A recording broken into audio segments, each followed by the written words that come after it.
Hey there guys, this is David, Honest Gas here again. So this is Arapahoe Center Station, Galatyn Park, Galatyn Station. Galatyn Park Station, that's what it is. I figured I'd just kind of start it out. This is the walk back video of the day. This is actually a pretty cool place, guys. They have a big old fountain over there. And there's the Renaissance Hotel. Figured I'd just kind of chat with you a little bit while I'm on my way back. And it's not raining too bad. I wish I had my stuff. I don't even have my my hoodie or anything. So it's kind of chilly. I'm gonna kind of pick up my pace so I don't take so long. It's got a little bit of construction here, but check out that sky. Oh, yeah. A little bit of construction. This is the dark alley that I was talking about with the police officer. This is actually where I need my weapon. Oh, and I suppose I could discuss a little bit about self-defense and stuff like that. I don't know if I want to divulge what weapon I have on me. I'm not 100% clear on whether it's a legal weapon or not. But I did buy it at a really cool place called the Spy Shop. And they have all kinds of things ranging from tasers to knives to cameras. Really cool cameras like glasses cameras and whatnot. Even some sound equipment so that you can listen to people's conversations from far away. But I really like that place. I was taken there by my mom was going there to get a taser, but she wound up getting mace instead because tasers actually wind up being something like $1,500 starting out, and they're pretty cool, but that's a bit much for me. I can't really afford that. I don't carry a gun because I don't want to stick around, if you know what I mean. If I have a gun and I pull it out and I shoot somebody, then I'm going to have to stick around and make sure that they either don't die, or I have to file a police report because, of course, I shot somebody. And that's not what I want to do. When I'm in danger, the first response I take is my mace. Or will make. I've only ever needed it once, and I haven't, and it wasn't on me. It was when my cousin attacked me. I wish I had my mace on me. It would have ended the whole thing right then and there. But I didn't have it. So that's always something to remember, guys. If you're going to have a self-defense weapon, you better damn well have it on you at all times. And I actually have mine on my waist at all times, ready to go, ready to pull it out of my pocket at any time. So this is actually the area I'm talking about. If you see in there, there's a bunch of garbage. This is actually quite a popular hotspot for the homeless community. And you see there's so much trash. Oh my gosh, there's so much trash there.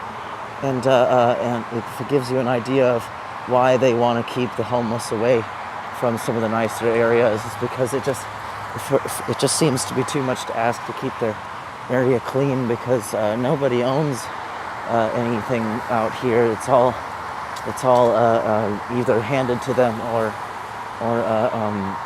that sort of thing.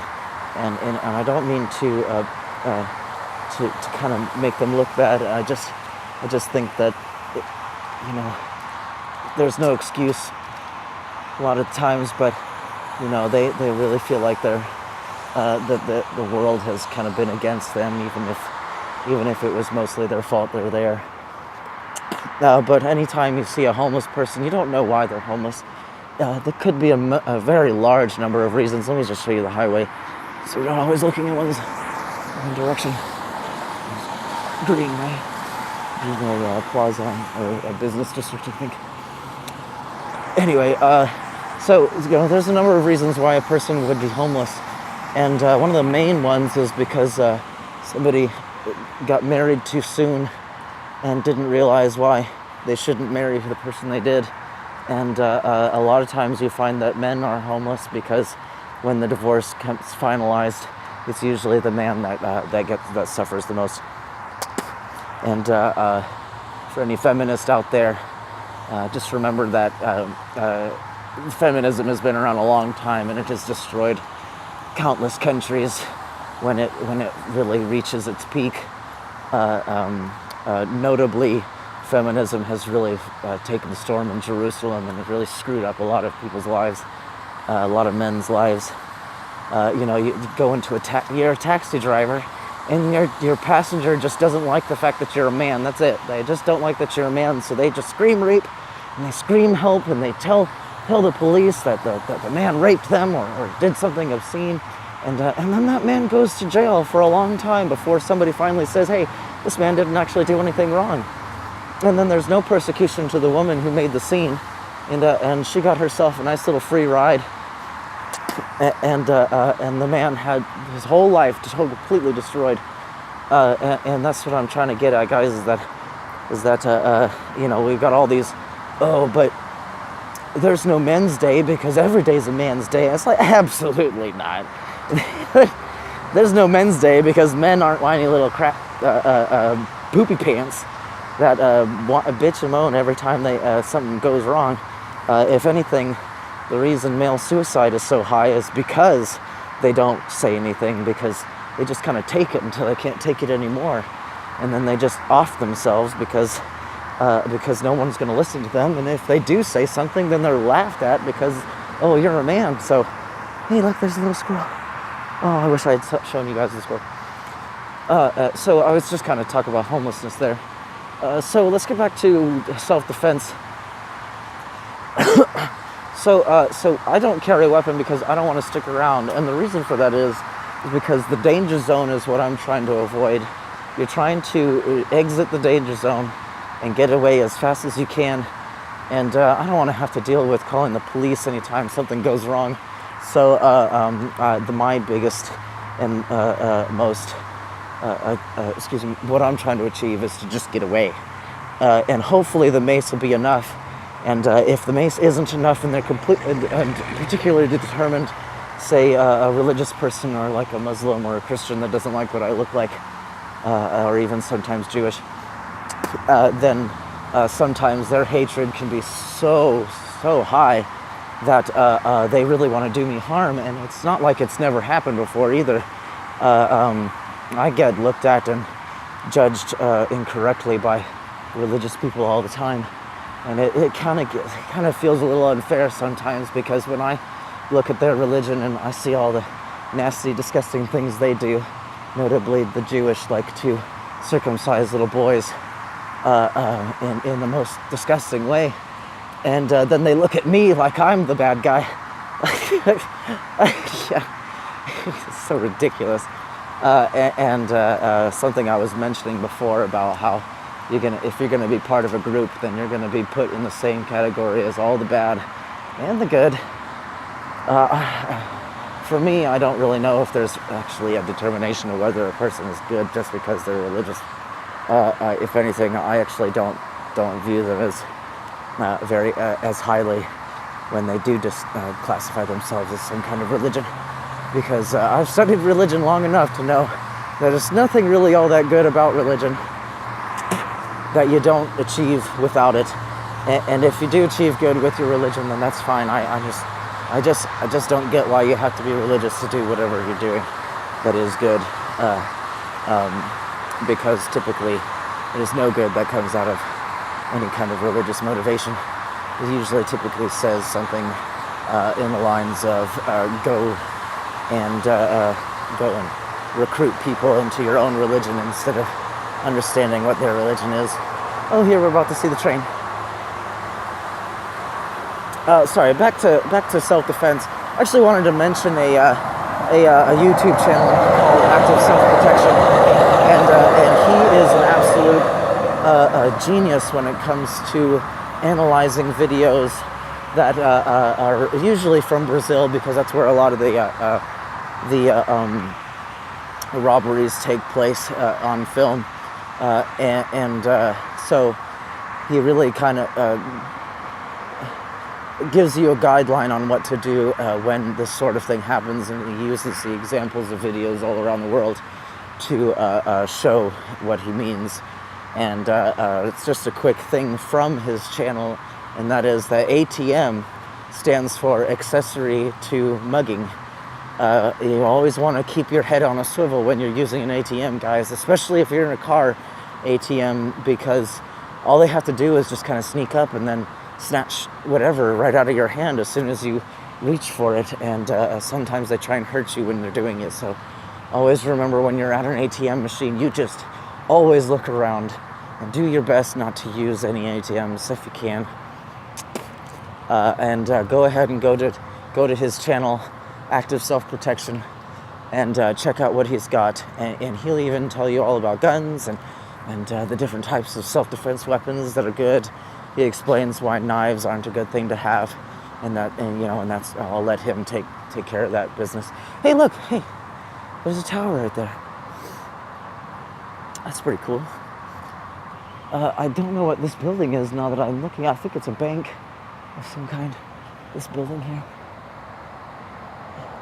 There's also a building there. Oh man, I just stepped in a big puddle. I hope my feet aren't too. My feet are wet now. This is actually a pretty cool strip of Richardson, but it's still kind of threatening a storm. So I'm gonna make my way back home, and that'll be fine. I kind of understand that you guys are gonna know a little more about where I live, but you're not gonna see too much in the way of exactly where I live. Let me just kind of try and switch hands here. I got my case on right now, so I hope my audio is doing all right. There's not much in the way of interesting to go. I just kind of wanted to tell you guys about that sort of thing, the self-defense, and kind of touched a few topics as well while I was doing that. Let's see. Also, I also seem to have had a video taken down. My walk through downtown Plano has been taken down, and I don't know what's going on. So I'm gonna have to see what that's all about, because I really liked that video. It really kind of showed you guys a little more about the kind of person I am, and what sort of things are always on my mind. It's really frustrating because I don't actually have a copy of that video anymore. So it's going to be really sad if I don't get it back. Let's see. What else did I want to touch topics on? You couldn't really hear the audio of when I was telling you a little bit of, giving you guys a little bit of commentary on the my greeting with, or my second visit to the police station. So I'm going to kind of try and touch base a little bit without repeating myself too much. Is that what I learned when I was talking with the police officers off camera is that they actually do have a pretty demanding job, and a lot of times they're met with some pretty horrific things like fatal accidents and things like babies not being taken care of very well, and what they have to protect themselves, guys, because if they don't, they're just going to go crazy, and is one of the reasons why suicide is so high in police officers, is because they really do care, and the more they care, the more painful it is when they come across something like that, like the example I used before. But you'll also come across other horrific things like really gory crimes and stuff like that. So you guys just need to kind of give the police a tiny break on their impassive, you got to kind of give them a break on their attitude, because it's really it's so that they can protect themselves, and nobody wants to hurt when they see something bad.